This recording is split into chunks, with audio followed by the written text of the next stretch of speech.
Even though fewer people are smoking these days, smoking is still a major cause of disease and death.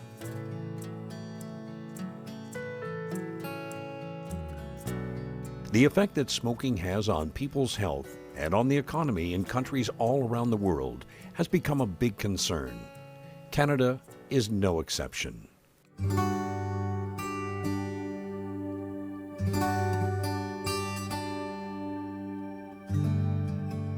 We have known for a long time that secondhand smoke has an impact on health. Secondhand smoke is a combination of the smoke that comes directly from the lit cigarette, the smoke exhaled by the person who is smoking, and stale smoke. Unfortunately, secondhand smoke is often a source of conflict in families. Secondhand smoke contains more than 4,000 chemicals, 50 of which are known to be cancer-causing. This includes arsenic, benzene, lead, and formaldehyde. Nitrogen dioxide, a gas that harms the lungs, is so toxic that levels of 5 milligrams per liter in the air is considered dangerous. Secondhand smoke contains levels of 250 milligrams. Research shows that secondhand smoke can cause cancer in humans. What you may not know is that secondhand smoke is at least twice as toxic as the smoke a smoker inhales. And what can we say about the impact of secondhand smoke on our children, even before they are born? Secondhand smoke can harm a fetus. In a room where people are smoking, smoke travels everywhere. It is absorbed by each person in the area. No one escapes it, really, no one. There is a proven link between mothers who smoked when they were pregnant and their children being treated in hospital for bronchitis and pneumonia. Children with one parent who smokes have a 50% greater chance of having lung disease. In children, secondhand smoke increases the rate of lung infections, ear infections, and sudden infant death syndrome. It can also trigger asthma attacks and affect a child's behavior, attention span, and ability to think and understand. Children's lungs are still growing and they breathe more quickly than adults. The result is that they inhale more secondhand smoke than adults. I'm a pediatric critical care nurse and I've worked at a regional children's hospital for 30 years. My husband and I, we have 3 children, and 3 of us in our family have asthma. Secondhand smoke can affect children in many ways. What we see in our intensive care unit is we see many children that come into the emergency department with recurrent ear infections, pneumonia, and chest infections. Recently, we had an admission into our intensive care unit of a little 24-month-old boy that we know there is smoking in the home. With this admission, this little boy, who we have seen before in the intensive care unit, was very sick. He came into the unit with another recurrent pneumonia infection in his lung and required support by IV antibiotics and steroids and many medications to help him get through this admission. When we admitted this little fella into the unit, he did have his little blanket and teddy, which did smell even like smoke from his home. While looking after the child in the unit this day, the child's blanket had such a strong odor of smoke that it affected myself personally with my asthma, which made me cough, and I was wheezing and ended up using my own puffers that day during his care. Because of our concern with this admission with this little boy, we decided to introduce the social worker to the family to help develop strategies to help move their secondhand smoking out of the home and provide a safer environment for this little boy. I recommend to people that have friends and family that smoke that they smoke outside of the home, away from young children. Many studies have shown that the risk of cancer is greater in adults exposed to secondhand smoke, both as children and as adults. The same risk does not exist for adults exposed during only one of these times. A number of studies have also shown that secondhand smoke and heart disease are closely linked. So how can we protect our children from the effects of secondhand smoke? The ideal situation is for both parents not to smoke, even before pregnancy. For those who do smoke, this is a good time to quit. It is always a challenge to stop smoking, but it is possible to get help. Smoking cessation programs are there to help various groups, including pregnant women. I'm Brooke, I'm 11, and I live with my mom, Carolyn, my stepdad, and my stepbrother, Tony and Nick. When I'm exposed to tobacco smoke, I start to wheeze and my lungs start to feel really tight and I don't breathe properly. My doctor told me to stay away from secondhand smoke or any kind of smoke in tobacco. And if I go near it, always have my puffer or inhaler with me, so if my lungs start acting up, I can take it. I would like to visit my dad and my grandparents and my uncle, but they smoke in their house and they live in Labrador, and I'd have nowhere to stay because if I'm in the house when they smoke, my lungs would start getting tight. My French grandma has lung cancer. I don't feel happy about it because I love her and I really wouldn't like her to die on me because she's really special and she's pretty young. People think that smoking's cool, but it's really not cool and it can give you cancer. I am 8 months pregnant in a week. I'm 35 weeks right now, and I used to smoke. I am 19, and my partner Brandon smokes, and he has for quite a while. But I recently quit when I found out I was pregnant. I want to keep our home smoke-free while I'm pregnant and after I'm pregnant. I don't want the baby to be around smoke at all while she's growing up, because it's everywhere, and I want to make sure that it's not going to be in our home at all. I don't want to start smoking after I'm done being pregnant either. In addition to having a smoke-free home, I make sure that when we go places together, we don't go to people's houses where there is smoke indoors. And if we find ourselves in a situation where I'm around smoke, I just try and leave as soon as I can, get myself out of the situation. When I am around people who smoke, I try and ask them politely if they don't mind smoking outside while I'm there, just because I want to make sure that I'm not around it as much as possible. And when we do have the baby, we're gonna make sure that when we are going places, we ask people to smoke outside while we're there with the baby. Just yesterday, we went out together to our friend's place, and we didn't think that there was gonna be smoking there. And we got there, and they had quite a few of their friends over who we hadn't known, and they were all smoking. So we went outside for a little bit, and we found ourselves just leaving earlier. We didn't stay very long. We went there and visit for a few minutes, and then we headed out because I didn't want to be around the smoke. Sometimes we just have to compromise. In a few weeks, our little baby's gonna be born, and I realized that I'm gonna have to take care of her without mama around sometimes. It's gonna be tricky because, while she's awake, I won't be able to go out for a smoke. I'll have to play, and it's not a bad thing, but I look forward to it. Although there are non-smoking regulations in Canada, children are often at risk of being exposed to secondhand smoke at home. The home is a major source of exposure to secondhand smoke because of the time a child spends there. Even if a child is not showing signs of allergies or asthma, it is still very important not to expose them to secondhand smoke. It is clear that the best way to protect children at home is not to smoke indoors. I live in an apartment building, a 3-story walk-up, and I live with my spouse, my partner Josh, and we have a 4-month-old daughter named Faith. Since my partner and I are both smokers, we decided about halfway through my pregnancy that we weren't going to smoke in our apartment.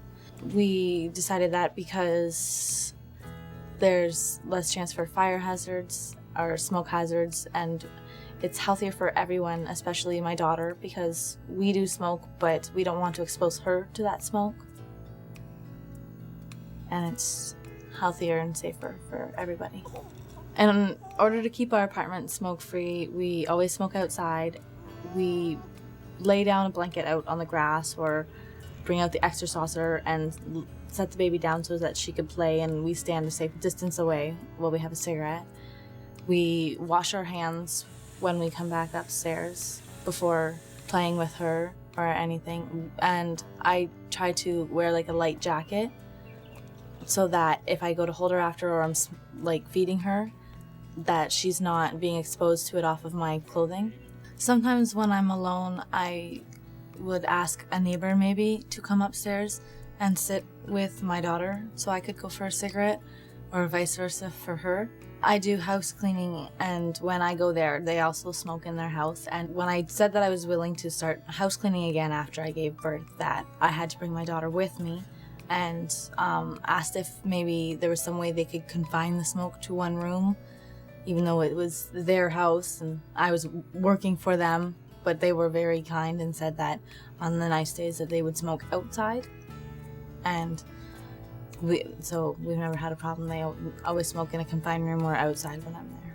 I have a close friend of mine, and on a nice day sometimes we'll call her in advance if it's going to be nice and let her know we're going to come over, and she will air out her house for us and not smoke in it when the baby's there, and we would go outside for our cigarettes. We were invited to go to family members, and they smoke in their house, and I said, well, we'd like to come and visit, but you smoke in your house and I can't really put her around that. And he said, well, I'm not stopping smoking in my house for anybody. And I said, well, then I guess we can't come over. And so that was fine. The next morning they called and were like, okay, well, if you give us some advance notice, we'll stop smoking in the house for you, and she can come over. Just let us know about an hour or so before, and we'll air it all out for you and everything. And so now when we go there, they smoke outside. Breastfeeding is good for your baby and protects your baby in many ways. Babies who breastfeed may be sick less often, and their risk of sudden infant death syndrome is lower.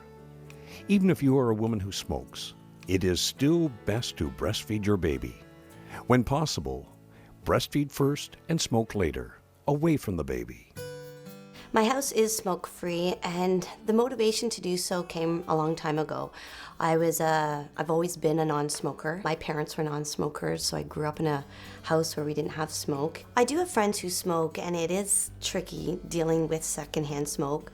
My husband and I make a conscious effort to invite them over to our house, or we meet in public places. Every year we go camping with a group of friends.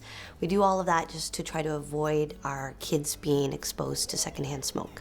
In the case of my own house, if friends or family come over who are smokers, they are provided with a place outside, and we have a tin can for them, a couple seats, they can go out and then come back in at their leisure. Working with the family and approaching the subject of secondhand smoke and trying to do it tactfully is a little tricky. In the case of my mother's family, she grew up with 3 brothers. They also grew up on a tobacco farm.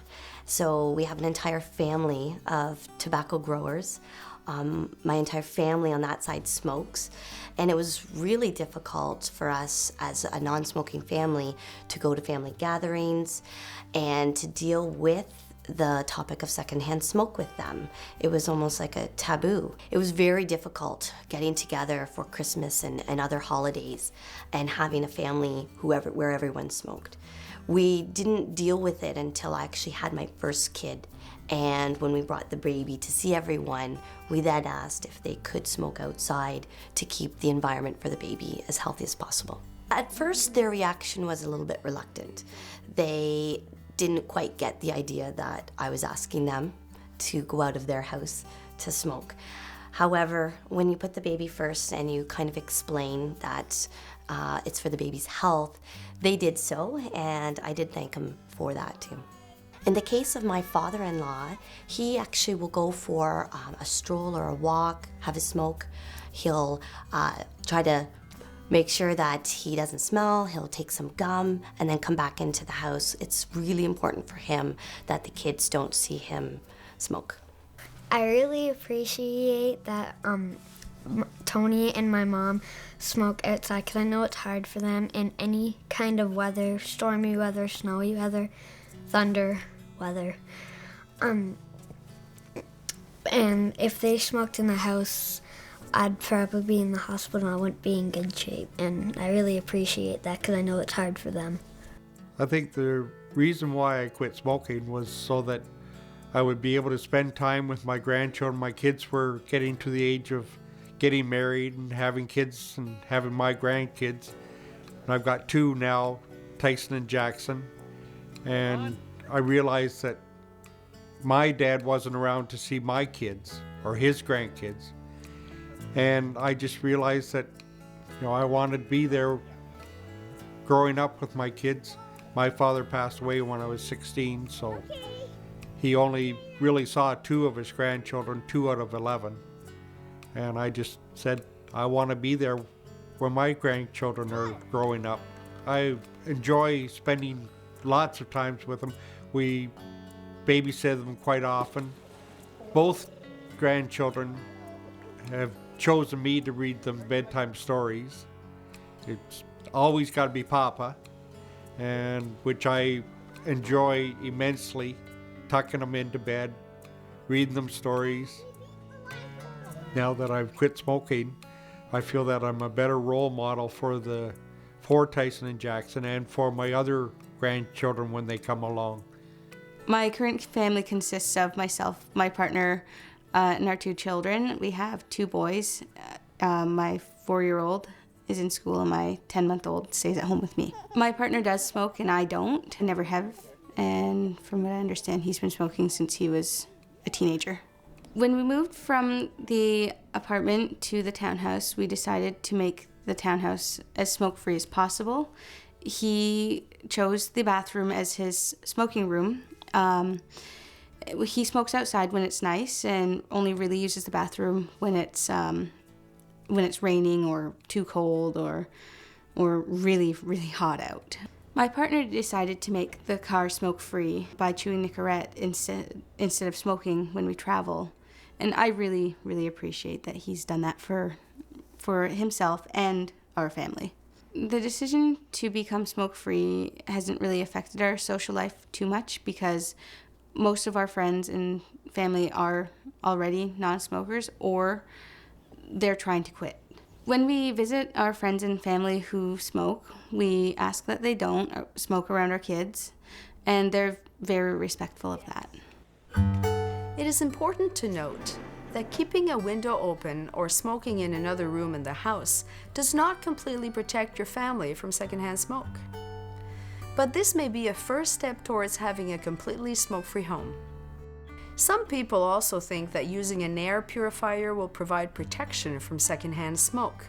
Unfortunately, this is not true. Numerous studies have shown that no amount of ventilation can eliminate the harmful effects of secondhand smoke. Don't forget that even when people do not smoke around children, the ventilation system in most homes will take about 3 hours to eliminate 95% of the smoke from a single cigarette. It would take a hurricane-force wind to get rid of all the secondhand smoke. The ideal to strive for is no smoke in the house all of the time, not just some of the time. But what can we do? Even if people only smoke outside the home, secondhand smoke still gets into the house through windows and doors and on clothing, skin, and dust. The smell of cigarette smoke that lingers in cars, on furniture, and on smokers themselves is now known as third-hand smoke.